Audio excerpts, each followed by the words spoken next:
Next, we'd like to turn to Nishant Arya, who's the Executive Director of JBM, to offer your remarks. Thanks, Nishant.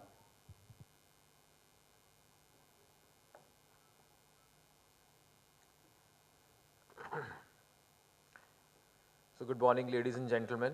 I think we have a very august panel giving quite diverse views, talking about their experiences and perspectives in different domains and ways. I think what's most important is, like, as we have seen in this particular session, and this session talks about what are the smart cities looking forward to, what are the challenges they have. I think the concept of smart cities definitely has brought about a big change in our country, the way we look at things, the way we are doing things, because whether we talk about smart transportation, smart utilities, smart energy systems, smart infrastructure, but eventually what has to be there is that how are all these things coming together, and we are looking at solutions to challenges which the citizens of that particular city or state have, or a facility which we are giving to them as a city corporation, municipal corporation, or a city governing body. So keeping that in mind, I think with electric mobility, we are solving multiple problems with respect to environment, with respect to health, with respect to mobility, where EV today can play a very important role. And if we are looking at an ecosystem perspective, there and zero emission vehicles is the prime target for us, because uh, environment and health are big issues which we are facing. As we see, among the top 20 most polluted cities in the world, 70% of them are in India. And we as a country are really plagued with this particular problem. And definitely transportation is a big contributor to this. About 35% odd contribution is from the different modes of transportation we have. And if that can convert to EV, and especially as the government has focused in FAME 2, that a big focus has been given towards public transportation, whether we talk about buses, we talk about three-wheelers or taxis, and about 65% of the pollution caused in transportation is through two-wheelers, where the government has given subsidy for about 1 million two-wheelers, about half million three-wheelers, about 55,000 four-wheelers, and about 7,000 buses. But another thing which they have looked at, I think, which is very crucial for us, is charging infrastructure, which is going to be very important, because any user who's going to use such vehicles would want to avoid range anxiety, would want to really see that what kind of penetration do these vehicles have, and how could they really operate the vehicles in a particular way, because any user would definitely need to go to the transition process, where switching over from fossil fuels to electric vehicles, you would not be having the entire range and that comfort that probably in 4 days, 5 days, or a week's time you would be refueling your vehicles. That be done on a daily or maybe twice or thrice a week, depending on the usage of the vehicle. And the point is that there is a big debate which keeps happening on slow charging, fast charging, the kind of battery technologies and all of those things. But eventually what has to be seen is that what is the operating pattern of the end user, what kind of solutions can be given to that user, considering the requirements one has. So there is no one good or bad solution, and the density enhancement or the efficiency enhancement or the SOC improvement, the depth of discharge and all the kind of different kind of batteries, or in motors we see permanent magnet motors coming across the charging. In the upcoming sessions you would see people are talking about wireless charging even, which definitely could become the norm of the day in the future. Like we saw in case of internet, that people used to have dial-in internet few decades ago. Today it's history. Nobody even knows about it in today's day and age. So I think such changes would come in electric vehicles and electric ecosystem, where companies would need to really adapt and have the agility to really see that they are a part of that change. Otherwise, they'd be extinct. At the same time, how all of this is being put together for any end consumer is very important. How you're looking at this particular ecosystem.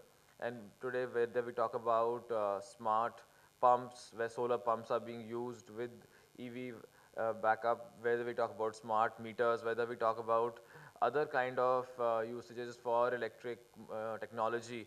People in factories are even looking at forklifts, how in forklifts they could use electric vehicle technology if the battery technology remains the same, and how then the battery is having a 360-degree lifespan which is being there, whether we look at energy storage, post the electric vehicle usage of the battery, and the end state, how the battery can be recycled. So I think all these are points which need to be looked at.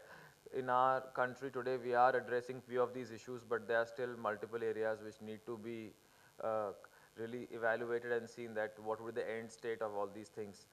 Because the important thing is that how any end consumer is being incentivized and the person is really going through that experience in this particular case, because there's not too much of understanding about electric vehicles in masses at large.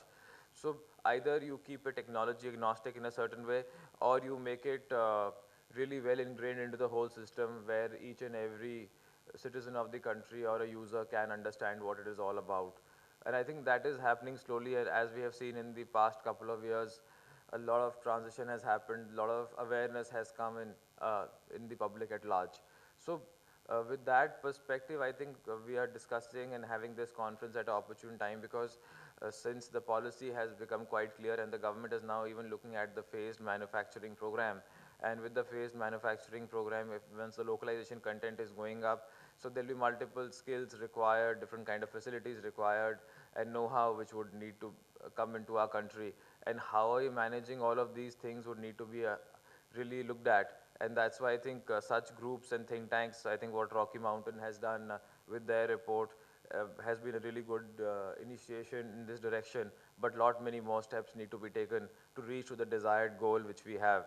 And I think here energy also will play a very important role. Today we are sitting at about 350 gigawatts of energy, where about 20% plus is renewable.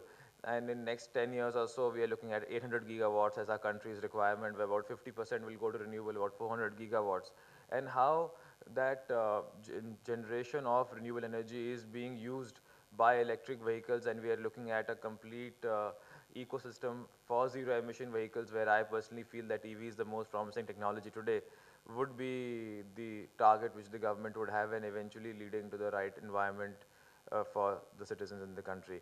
And for that, multiple companies and associations and corporations would need to come together to collaborate and really see that, because no one company or associations or any corporation or government itself could do this, because the point is that everybody is bringing in different expertise which we bring in here, and we need to collaborate basis on that. And the other point is that eventually people are really also trying to see that how are you able to bring about a perspective where there's a clear roadmap, that so with this policy also we get a clear roadmap at least for the next 3 years. And as the industry, the market, and the new technologies are moving through the system, I think that would bring in a good level of clarity for all of us, where I think multiple new business models would get created, and how companies and individuals are able to be a part of that transition would be very important. And here a lot of benchmarking is being done by us with multiple countries, whether it's China or in Europe, or as we see in Northern Europe, in Japan, where a lot of work has been done. And there are different views, as in many cases the transition has happened through hybrid vehicles first, and then they have moved up to electric vehicles. So, but I think India has a habit of doing things differently in our country, and where we take a leap forward in such initiatives. So definitely it's going to be very important that the right implementation of such new technologies would be helpful, where multiple smart cities, as we see in case of Pune also, or in case of Bangalore, and I think BESCOM has taken a lot of good initiatives in such charging infrastructure initiatives areas, where they would like to really enable people in the neighborhood and in certain areas to use electric vehicles, because otherwise it becomes a chicken and egg story. The electric vehicles come first or the charging infra come first. So I think with that, if the things take right shape and we move forward, that would be definitely a good positioning for India as a country and for us as citizens of the country. Thank you.